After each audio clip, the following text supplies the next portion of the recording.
What's my bad squad? Your boy Sad Tap. When y'all see the title, this was on my homepage. A husband realizes his wife is the murderer. Bro.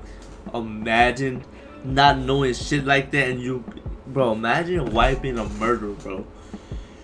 That's next level type of what? That's the next level right there.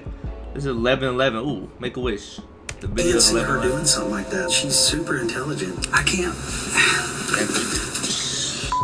This is the moment Zach realized the person you fell in love with, the person you married, the person you live with every single goddamn day is a murderer, bro. His wife, Ashley, was a secret murderer. Police found Taylor Wright, a friend of his wife, lying dead on his property. Police suspect Ashley was the murderer, but Zach refuses to believe it. Little did he know, he was about to get the shock of his life in the interrogation room. Can you tell me how you came to know Taylor? Through working PI cases. Okay. She'd come over to our house every now and then. She met my wife. They became friends. Did you guys ever have a falling out or? Never. From doing this job for so long, I would just pick up little lies from her. Stuff just didn't start seeming right. She would disappear for days. You couldn't get her on the phone. Greg and I would try to call her. You couldn't get her on the phone. Taylor had been known to go missing for days at a time, but this time was different. She hadn't been seen for over a month before she was found. Early on, cops believed her disappearance was nothing out of the ordinary, but she'd left everything at home, and what little text she sent to her friend. Where are you? Did you get home? I'm okay. I just need some time to think and move. And court is very stressful. Oh, court. I did a few days to myself. Everything's okay. I'm not doing anything bad. Type shit. You know what I'm saying?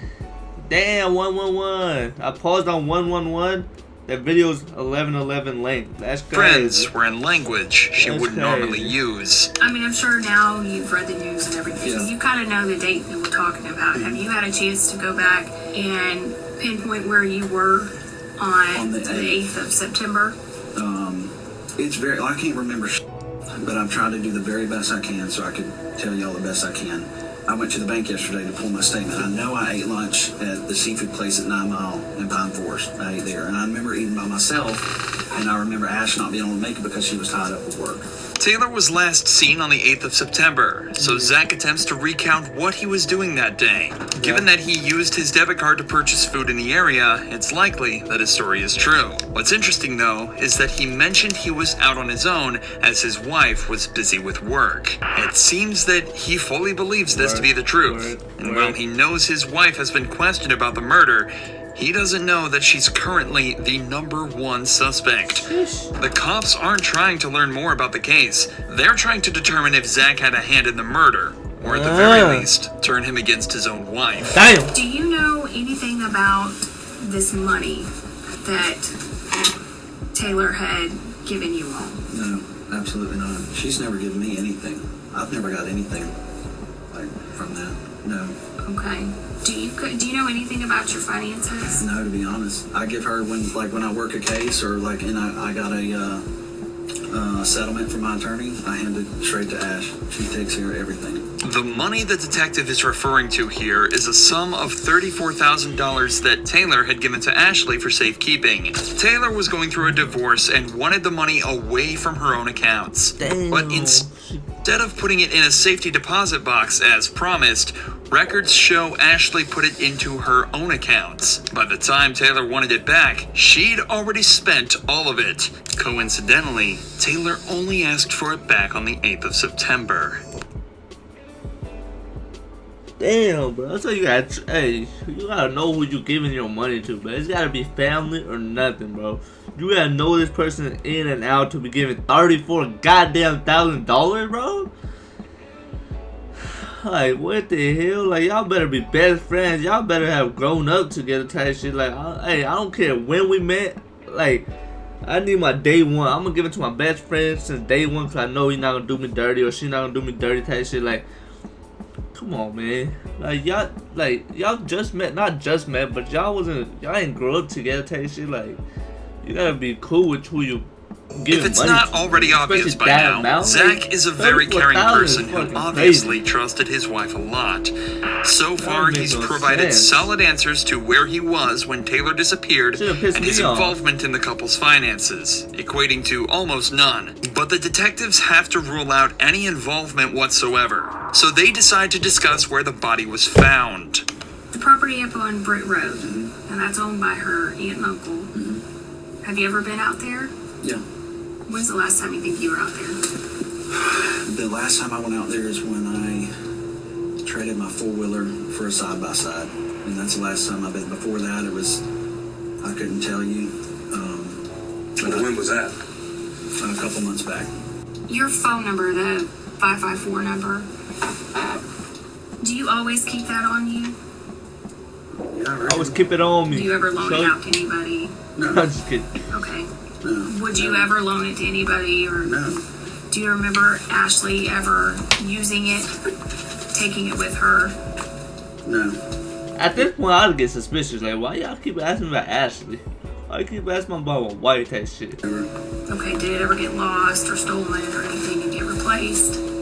No, not that I recall. Okay. This might seem like a random question, but phone records actually played a huge part in uncovering the truth in this case. Not only did they show Ashley on the property Taylor was found dead at on the 8th, but they also showed Taylor's phone at a wedding Ashley attended the very next day. But Taylor was never seen at the wedding or anywhere else after that date. Detectives here are just trying to confirm that if suspicious activity was discovered from Zach's phone records, there would be no way to argue that it wasn't him in control of the phone. But remember, Zach still has very little idea surrounding the true nature of this case. He doesn't know how much evidence the cops have against his wife. All he's doing is defending himself and providing answers that'll hopefully solve the case. So given his compliance so far, the detectives decide to try and question him about some more physical evidence. Do you own any 9mm Yeah. handguns? What kinds? A Glock. Just one or? I was just kidding Yeah. too. Like, You know, when I've got a lot of guns. So, a lot. I think one Glock 9. What model? 19. 19? Okay. Do you know how Taylor died? For Ackerman told me that the girl was shot, and he heard that from Mulchan. So Ackerman told you and he got it from Mulchan? Yeah. Okay. And did he elaborate on anything else? He just said that they thought the girl was shot. Okay. Did you ever buy Ashley a gun or anything of that nature? Man, over the years, yeah. Yeah. I bought her a 380 one time, What kind? PPK. Okay. And does she carry a firearm? I haven't seen her one in quite a while. Not at all. hey, now they ask about my wife's guns type shit, bro. Do Hey, you own a 38 I- airweight? Yes. And that, I mean, she used to, that's the last thing I ever remember seeing her with was a 38 airweight. And that was, I haven't seen her with that in I don't know how long. I mean, I'm interested. Did you kill or participate in the Absolutely death not. of? I would What never. is this question? Okay. Whatever. Did you kill or participate, or do you have any knowledge? Zero, Jason.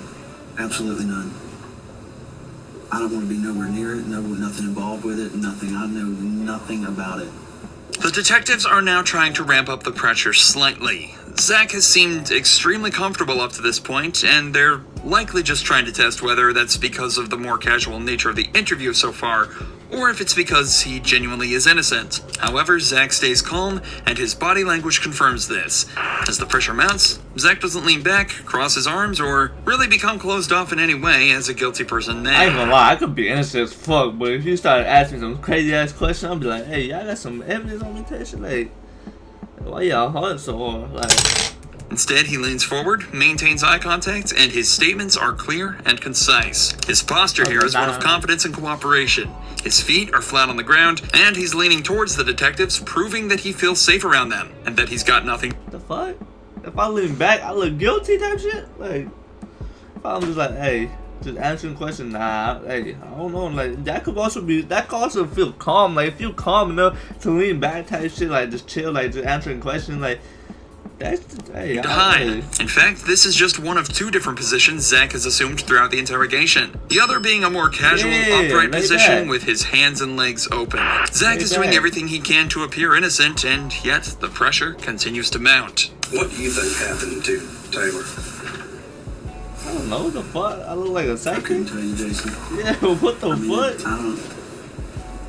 Something to give you a play-by-play of what the fuck happened with a crime I did not commit. Like,